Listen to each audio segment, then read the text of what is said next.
The notion of paying amateur athletes has been going on since the early 1900s. The debate reached a new level when Northwestern University football players took their demands to unionize to federal court and won. That legal victory shines a bright light on a very complicated issue facing the NCAA and college athletics. We've asked Keith Reed, former senior editor for ESPN, the magazine, to help us decipher what's going on. Hey, Keith, good to see you again. Hey, great to be here. Thanks a lot. Well, first of all, the NCAA alone makes $6 billion off of this whole March Madness and the whole 9 yards. That's a lot of money. That doesn't include coaches who get to the Final Four. That doesn't include sponsors. That's a lot of money. It's a ton of money. College sports, particularly football and basketball at the Division I level, is huge. It's a big business, and we talk about this concept of amateurism, which was really at the heart of the Northwestern players' class action lawsuit against the school and the NCAA. But we're really not talking about amateurism. What you're really talking about is institutionalized big business.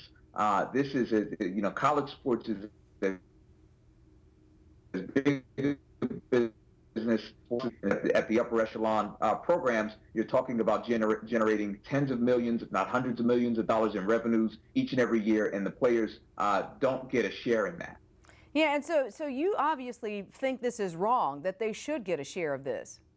Well, I think it's a problem. I think it's complex. To say it's wrong, I think is a little too significant. Each and every business has its own business model, right? And so Right. College sports has a business model. The college sports business model is that the major sports, football and basketball primarily, bring in the bulk of the revenues through sponsorships, through boosters, and all of those things, and then that money gets dispersed not only throughout the rest of the athletic programs, but throughout the rest of the universities. So the football program at a major school is then, at a Northwestern, is then supporting some of the academic programs. It's supporting research. It's supporting student activities. That money is coming, is a major driver of what the university is then able to do for the rest of the year. So to change that formula, and start to pay the players, presents a set of complex other business problems for the universities. On the other hand, if you are a student athlete and you're playing football for Northwestern and you're responsible for bringing in $50 million for, in part $50 million or $45 million or whatever the case is every year, and there are rules that say you can't go to work, you can't have an off-campus job. You've got to just focus on school, and you're not seeing any of that money. You're going to have a problem, when you can't go and buy clothes that you want or food that you want or shoes that you want, and they're telling you you're not allowed to work, but you spend most of your time on the football field earning money for the university.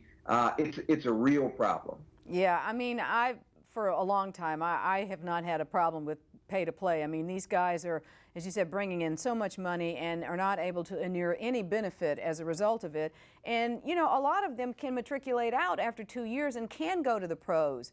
But, it does get sticky, as you say. It is a very complex matter because who gets paid among the athletes? Is it just those who make it to bowls? Is it, everybody who signs on and who gets a scholarship for their athletic prowess?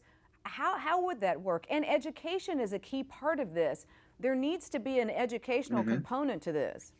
Well, you're right. There is, first of all, there is no formula at this stage of the game. Nobody's ever been able to figure out, even the Northwestern players who have filed and won this lawsuit and earned the right now to unionize. There's no model for this, right? I tweeted the day that this came out. I said, now imagine collective bargaining in an NCAA context, right? You've got all of these student athletes, 53 guys on a field, and they're going to go to the table and they're going to bargain with the university and with the NCAA. Well, then what happens with the basketball team? Right. What happens with the tennis team? Right. Are you paying everybody the same money? You couldn't argue that the kids who are playing tennis are bringing the same amount of money and the same amount of prestige and benefit to the university as the kids who are playing football. How do you divide that up? Who negotiates on behalf of the students? Who negotiates on behalf of the university? All of these things have to be worked out. Collective bargaining is extremely difficult to do. Even if you look at the pros, right? I mean, you've had 2 pro sports in the last 4 years that have had major lockouts. Professional football, professional basketball in this country had lockouts because they could not come to terms. Labor, meaning the athletes and the owners, couldn't come to terms over what the contracts should be like and what the structure should be. Now you're going to do this with all of these student athletes, tens of thousands of student athletes, or at least hundreds of student athletes at one university. That's going to be an issue. Nobody's figured that problem out yet. Well, NBA Commissioner Adam Silver is on the record as saying he thinks that these students should be required to stay in school for at least 2 years. Now, having said that, that gives whatever institution we're talking about 2 years to make a lot of money off of somebody before they matriculate into the NBA. But, by the same token, it is 2 years of higher learning in addition to the fact that you are playing athletics. Well, yeah, but we at a certain point. Now here's the part that I do disagree with him pretty strongly. At a certain point, you've got to come to the table and understand what you're really there to do. Okay, saying somebody who plays Division I NCAA basketball and calling that person a quote unquote student athlete. I'm sure there are some examples of people who are there primarily to get their degrees. But when you're talking about somebody who's going to school, they've played in the McDonald's All-American game. They're going to come out after their freshman year or after their sophomore year and go to play in the NBA. They're essentially playing in what amounts to a developmental league or a minor league before they go to the NBA draft. And there's a lot of people who fit those examples who are really not what we think of as student athletes. I just think that this idea of amateurism and the farce that the NCAA puts up around what's an amateur and what's not an amateur, we've got to get rid of that notion. Some of these, many of these kids are not there, at least the ones who plan on going to play and have the opportunity to play at the pro level. These folks are not really amateurs. They're ready to play now. They're making money for the university.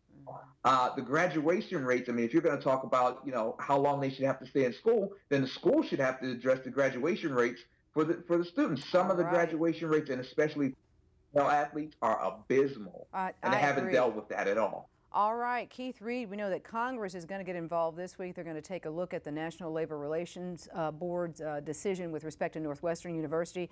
Keith Reed, we thank you so much for your opinion, and we look forward to having you on again soon. Thanks a lot. I appreciate it. Okay. We'll talk with Eddie C. Brown, founder of Brown Capital Management, who has an impressive and successful business model to share. Next on DC Breakdown.